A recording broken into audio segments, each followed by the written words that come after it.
నా పేరు చంద్రాచర్ల హరి. నేను వాల్మీకి సామాజిక వర్గం నుంచి మాట్లాడుతున్నాను.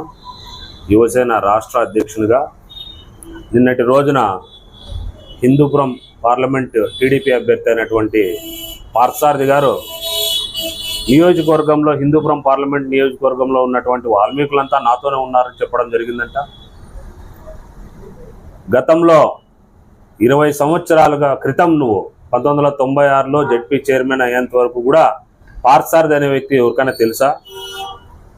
కురువల్లో ఎంతమందికి తెలుసు? నువ్వు కురువలకి ఏం చేసినావు? నీ జాతికి నువ్వు మేలు చేసుకోలేనాడు శాంతమ్మ గురించి మాట్లాడేంత అర్హత ఉందా అని చెప్పి ఈ సందర్భంగా ప్రశ్నిస్తూ, వాల్మీకులు గతంలో గంగాధర్ గారిని 3 సార్లు ఎంపీగా గెలిపించుకోవడం జరిగింది. హిందూపురం పార్లమెంట్లో దాదాపు 4 లక్షల పైచిలకు ఉన్నటువంటి ఓట్లు కలిగిన వాల్మీకులు సమాజం ఖచ్చితంగా శాంతమ్మను అత్యధిక మెజార్టీతో గతంలో గోరంట్ల మాధవ్కి వచ్చిన 1,10,000 కన్నా కూడా 1,50,000 2 లక్షల వరకు మెజార్టీతో గెలిపించగలరని ఈ సందర్భంగా వాల్మీకి సామాజిక వర్గం నుంచి ధీమాను వ్యక్తం చేస్తున్నాం.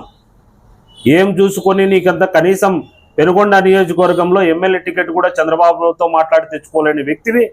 నీకు వాల్మీకి సమాజం నీకంతా తోడుగా ఉందని నువ్వు ఎట్లా చెప్పగలుగుతున్నావు? కనీసం నువ్వు నీ కురవ సామాజికం వర్గం నీకు తోడుగా ఉండింటే హిందూపురంలో 2019 ఎలక్షన్స్లో టీడీపీ ఎందుకు రాదని చెప్పి ఈ సందర్భంగా ప్రశ్నిస్తూ, కనీసం మాట్లాడేటప్పుడు ఏం మాట్లాడుతున్నాం, ఏం పరిస్థితి అనేది ఆలోచన చేసి మాట్లాడాల్సిన అవసరం ఉందని చెప్పి పార్థసారథిని ఈ సందర్భంగా హెచ్చరిస్తూ, మేము మూకుమ్మడిగా వాల్మీకి జాతి అంతా కూడా రాష్ట్ర వ్యాప్తంగా అందరూ ఐక్యంగా ఉన్నాం.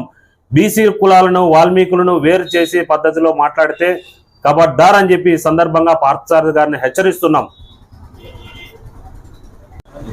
హిందూపురం పార్లమెంట్ నియోజకవర్గంలో బోయ శాంతమ్మ గారికి బీసీ ఎస్సీ ఎస్టీ మైనార్టీలంతా అత్యధికంగా ఓట్లు వేసి గెలిపించబోతున్నారు.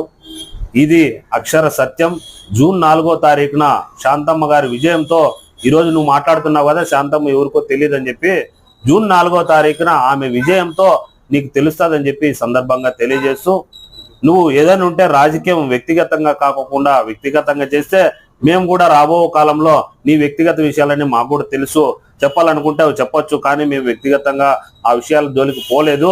రాబో కాలంలో మేము మా శాంతమ్మ గెలుపు కోసం ఖచ్చితంగా కృషి చేస్తాం. ఈ వాల్మీకులు 9 మందికి టీడీపీ వైసీపీ ఇచ్చిన వాళ్ళందరికీ కృతజ్ఞతలు చేస్తూ అందరూ వాల్మీకుల్ని ఐక్యంగా గెలిపించుకుంటాం. రాష్ట్రంలో ఏ పార్టీ అధికారంలోకి రావాలన్నా కూడా వాల్మీకులు 50 లక్షల మంది వాల్మీకులు ఖచ్చితంగా అండదండగా ఉంటేనే సాధ్యమవుతుందని చెప్పి ఈ సందర్భంగా తెలియజేస్తుంది.